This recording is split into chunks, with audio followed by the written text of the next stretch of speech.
आप देख रहे हैं Indian horror TV Ashok Kumar के साथ।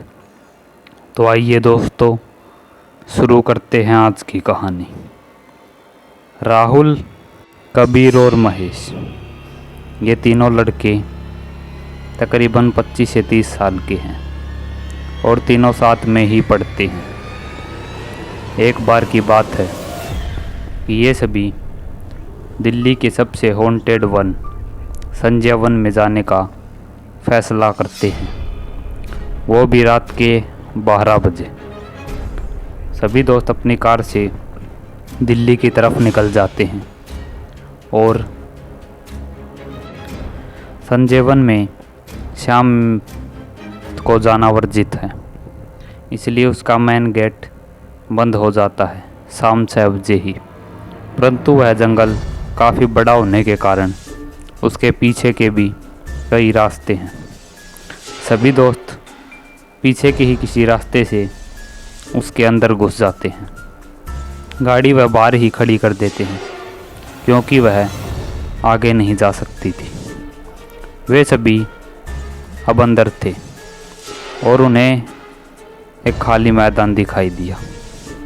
वे कुछ दूर ही आगे चले थे कि उन्हें एक मस्जिद दिखाई दी। उस मस्जिद को देखकर तीनों दोस्त काफ़ी हैरान हो गए। तभी राहुल की नज़र उस मस्जिद के साइड में एक छोटे कच्चे रास्ते पर गई, जो कि काफ़ी डरावना लग रहा था। वे सभी उस रास्ते पर आगे बढ़े। दोनों तरफ घने पेड़ों से भरा जंगल और वह काली रात जिसमें कुछ भी दिखाई नहीं दे रहा।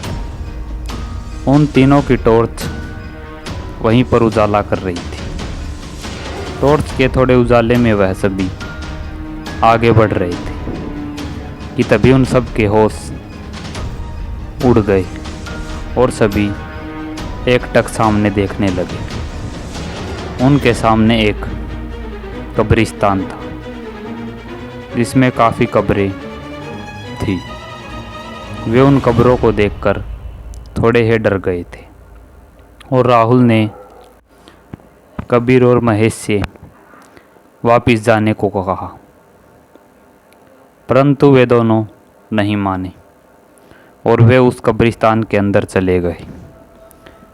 कब्रिस्तान के अंदर जैसे ही उन्होंने कदम रखा, उन्हें एक लड़की की बहुत ही डरावनी चीख सुनाई दी। उस चीख को सुनकर वे तीनों काफ़ी डर गए और अपने आसपास देखने लगे, परंतु उन्हें वहाँ पर कोई भी दिखाई नहीं दिया। वे सभी टॉर्च के उजाले में आगे बढ़ रहे थे कि तभी राहुल की नज़र एक पेड़ पर गई। दूर होने के कारण उसे अंधेरे में कुछ ज़्यादा दिखाई नहीं दे रहा था, परंतु दो लाल चमक रही चीज़ उसे दिखाई दे रही थी। वह देख नहीं पा रहा था कि वह क्या है। दो चीज़ें काफ़ी तेज़ चमक रही थी। लाल रंग की उन चमकती चीज़ों को देखकर वह उनकी तरफ आगे बढ़ गया। तीनों दोस्त अब उसके पास जाने लगे कि तभी उन्हें कब्रों में से बहुत ही भयानक और खौफनाक आवाज़ें आने लगी। तीनों दोस्त थर थर काँपने लग गए थे और ठंड के मौसम में भी पसीने से लथपथ हो गए थे। तीनों दोस्त उनकी तरफ बढ़ ही रहे थे। वह लाल जो भी थी वह और तेज़ी से चमक रही थी। जैसे ही वह उनके थोड़े पास पहुँचे, उन्हें दिखाई दिया कि वह एक काला साया है जिसकी आंखें चमक रही है। वह आकृति किसी लड़की की तरह दिख रही थी। उसे देखकर तीनों दोस्तों का कलेजा मुंह में आ जाता है और तीनों अपनी जान बचाने के लिए वहाँ से भागते हैं। वह लड़की अचानक हवा में उड़ती है और कबीर को पकड़ लेती है और कबीर को उठाकर एक कब्र पर ज़ोर से फेंक कर मारती है। कबीर की हालत बहुत बुरी हो गई थी। अचानक उस कब्र का मुंह खुला और कबीर उसके अंदर समा गया। कबीर को ऐसे कब्र के अंदर जाता हुआ देखकर राहुल और महेश के होश उड़ गए थे। वह दोनों काफ़ी डर गए थे और थर थर काँपे जा रहे थे।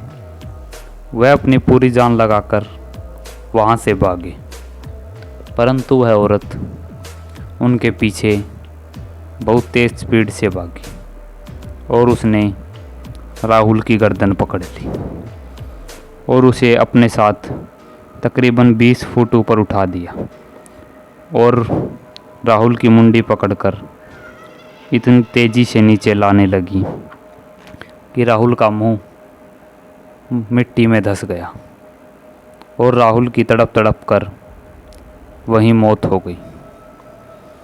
अचानक उस औरत ने अपनी आंखों को राहुल की तरफ किया और राहुल हवा में उड़कर एक कब्र में जाकर समा गया।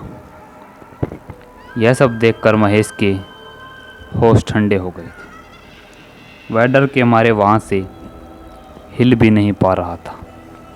वह औरत ने अपनी नज़रों से महेश की तरफ इशारा किया और वह महेश के ऊपर आ लपकी। महेश के अंदर वह समा गई। अचानक महेश की आंखों कानों से, मुंह से, नाक से सभी जगह से खून टपकने लगा और उसके शरीर में जगह जगह चोट के निशान आने लगे। तभी अचानक उसके पेट से एक काला साया निकला और उसके पेट को चीरते हुए बाहर आ गया। महेश खून से लथपथ ज़मीन पर गिर गया और तड़प तड़प कर वहीं मर गया और वह भी किसी कब्र में जाकर समा गया।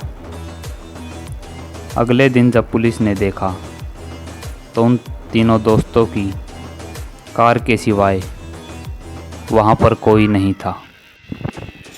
पुलिस ने जंगल में तकरीबन सभी जगह देख लिया, परंतु उन्हें कुछ भी दिखाई नहीं दिया। उन तीनों दोस्तों की लाशें उन्हें नहीं मिली।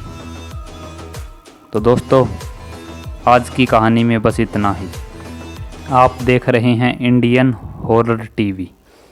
वीडियो अच्छी लगी हो तो लाइक, कमेंट और शेयर कीजिए और दोस्तों के साथ बैठकर कहानियों का आनंद उठाएं। जल्द ही मिलते हैं एक और डरावनी और खौफनाक कहानी के साथ। तब तक के लिए देखते रहिए इंडियन हॉरर टीवी और चैनल पर नए हैं तो चैनल को सब्सक्राइब कर दीजिए। धन्यवाद।